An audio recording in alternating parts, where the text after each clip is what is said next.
You guys, welcome to today's task. Today's task is going to be simple and brief because we are officially starting finish work. You guys already know we started finish work because we started installing doors, and every single door in this house is hung, including some really cool pocket doors, which I'll show you in another video. But we are starting trim work right now.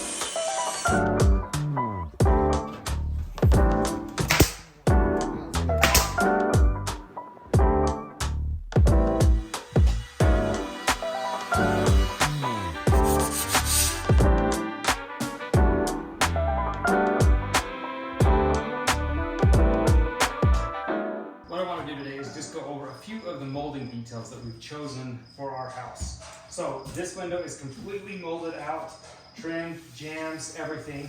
So here are the details we chose. These are the casing profiles that we chose. This is just plain MDF, 3/4 by whatever distance we needed, because you'll rip it down a little bit. So the sill and the jambs are that. Our casing material is this. And because it has this fatter edge, you can put it either side. But because we're going to be bumping into baseboards, which are pretty much the matching profiles, just a little difference in thicknesses. This is an 8-inch, this is a 4-inch, but realistically this is 3.5. This is 8 1/4 or 7 1/4, 7 3/4. It's not 8. Nothing really is true dimensional in the lumber world, but that's okay. So we went with this one because it has this 3/4 inch side, so that when it comes down on a door, it can bump against the headboard like that and stick out and give us just that little bit of profile difference. If we were to do it the other way, we would have to, in some way, create an edge on this that would fit this. So that's why we turned it over this way. But if we were doing a different kind of baseboard, you could put your detail on the outside. But this is what we chose, and it'll go just like this. So this is how this is gonna look on a door. We have our hardwood flooring. That is actually our hardwood flooring. We're getting ready to lay that next week. It'll sit there. Then you put your baseboard on top.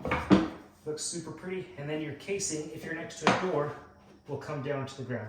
So this is how the details will look next to all of our doors, which is pretty cool.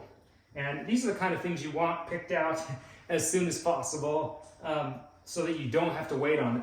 We got lucky. All the material that we wanted was only like a day out or so from the factory. You really want to check with your lumber store or wherever you're purchasing your materials from. It could be a box store, it could be a lumber yard local, but you want to check with them and make sure they've got what you want in stock, or if not, you've got yourself enough lead time to get it. All the stuff we were looking for happened to be local, and they had it in stock. Here are the parts of the window that you need to take into consideration for ordering. You'll need your jamb material, which is just a 3/4 inch. You could do a thicker. We just went with 3/4 inch plain MDF, and you just buy whatever you need for this jamb. We have 4.5 inches remaining from the window, so we went with a 5.5 inch piece of material, and we ripped it off just a little bit. You want to go a little bigger because you can always cut it back. And then on the sills, we knew they were going to protrude out a little bit, so we went with a 7 by 3/4, and then we put what we call our bed rail and our crown molding underneath. So this is your sill, this is your skirting, this is your casement, just like a door, your jamb, and then you have your header. And this is the header detail we chose.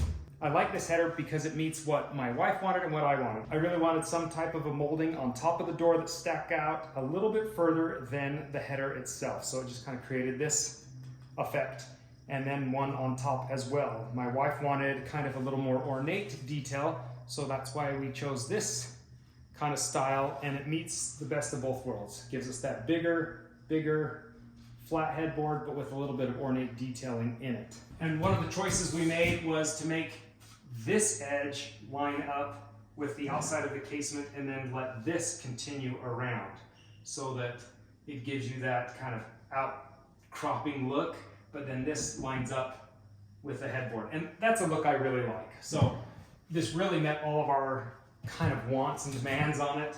And so I recommend you go in, take a look at things. Worst case scenario, you can buy the material, casement, header, for one door. You're maybe out $30. Come, put it together, see if you like it. If you hate it, take it off, go find some new stuff. But this material is not very expensive. You're just buying onesie twosies.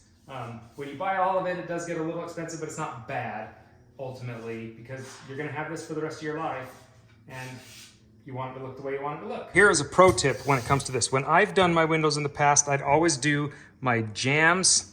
I would really do the top part first, then my jambs, then my sill, and I would make it fit in between here. My good buddy, who is a top-notch finish contractor, just the best of the best, he said, always put your sill down first. He says that gives you a clean edge right here. And the reason he did that too is because if you put your sill down first, you can level it, get this square, and then you can nail it here where this is gonna go. So you hide those nails. So you glue it everywhere and then you hide those nails. That way there's just no nails that you gotta hide. Now, obviously you're gonna have to hide some here and in the jambs and whatnot. That's pretty typical, but not having it in the seal is really, really nice. When you start setting your seal, number one, make sure it's square and level.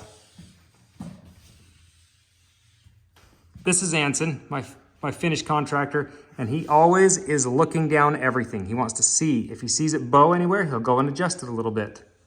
Straight as an arrow? I want straight as an arrow. Straight as an arrow. And see, the nails for this end will go underneath this jamb, so they'll be hidden, which is really nice. The more you can hide your fasteners, the less work for the painter, the less vulnerabilities later on as well. Now, that ornate window that we chose is gonna be for the main floor and the upstairs. Mine and Bonnie's room, or suite we like to call it. That will be that detail. Downstairs, where it's the kids area, we wanted to go something a little more simple, a little more kid-friendly, if you will, so that when you go down there, it just doesn't feel so stuffy. Feels a little bit more relaxed. So that is actually traditional, just plain MDF. It's gonna be a 3.5-inch casement, a 6-inch header, and then an 8-inch baseboard all the way around, but no detailed edges. So here are our baseboards, here are our headers, and the one detail we did add is that this is all 3/4 inch, but the headers are 1 inch. So you get this look that we have in the garage. We did it in the garage, so you just have that little bit of overhang, and then you're not really having to line up anything. You're not having to miter any corners. I don't know about you, but mitering corners is not the easiest thing. It's not impossible. It just takes a little time and practice. But if you want to avoid them, just do this kind of thing where you just have that overhang a little bit. I always stick with 1 inch, and I like that. I feel like 1 inch is a great way to overhang them. We did that on the inside of the closets of the entire house because they don't need that kind of detail in the closets. What's the point? In the bigger closets, like mine and Bonnie's closets, they will have different detailing. But like the closets where you can barely walk into, like this closet, which is the filming room and is all the way shelved out. This closet, we did a 4-inch baseboard in here and a 4-inch casement and even a 4-inch header in here, because that 6-inch header that's 1 inch thick is a little expensive. And so we didn't want to spend that on the closets where it doesn't matter. In the closets, all you care about is just covering up the seam from sheetrock to this jamb. And you do want to put a few of your nails into the jamb because it helps that jamb stay put. It won't wobble anymore. So 4-inch was what we went with, and it works perfect. Your shelving, typically this is what you buy, is bullnose. This is an MDF product. It's not primed on either side, but this edge is eased over, and that is painted a little bit, but you do need to sand this stuff. But what you hold it to the closet, or what you hold it to the walls with, is an MDF. Now you do have an option of 3/4 inch, which is what we went with because it's a little more stout. And since that's what we're buying the most of, we may as well just get some of that for it. Or you can do the 1/4 inch stuff. But when it comes to me thinking about the kids climbing on these shelves, or even me having to put my foot up on top of them to reach something, I want the thickest and most stout stuff. So 3/4 inch is what we went with, and I love it. It's great. There's hundreds of varieties of molding that you can look at, and I recommend you go in and take a look at your nearest box store, your nearest lumber yard, wherever you're going to be purchasing that material from. Just know the simpler the detail, the cheaper, the more intricate the detail, the more expensive. And the same goes for the installation. The simpler the detail, the easier it will come together. The more detail, fluting, whatever it will be in your molding, the harder it's going to be to get those corners to miter or line up or however you want it to work. But if you want that intricate, ornate detail, that's what it requires, and you won't be disappointed, I don't think. And if you want a simple, clean look, just nice flat MDF is great. One last little detail we're going to go over, and we'll show the installation of this later. But there are also moldings like this. These are just detailed molding. This is 3/4 inch chair rail. This is 1 1/8 chair rail. Both of their profiles are the same. They're just significantly smaller than each other. And these will actually go on Bonnie's accent wall, which was designed by her and which we laid out a long time ago when we started laying out these sconces. And so me and Anson went through last night and measured to make sure things lined up. And they are pretty darn good. These ended up being within 1/8 or 1/4, which we can fudge those lights. So we're gonna have a lot of box detailing, and you will see it when we start on that video. You guys, this is a really simple video, but I wanted to just kind of give you a little bit of information about detail that goes into building your house, or say you wanna spruce up your home, rip that old molding off. A lot of people used to just have that kind of small, simple coped molding. Go ahead, take it off, put some new stuff on, put a fresh coat of paint on it, house will feel brand new. If you guys like today's video, give it a thumbs up. If you're new to the channel, subscribe, and until then, we'll see you next time.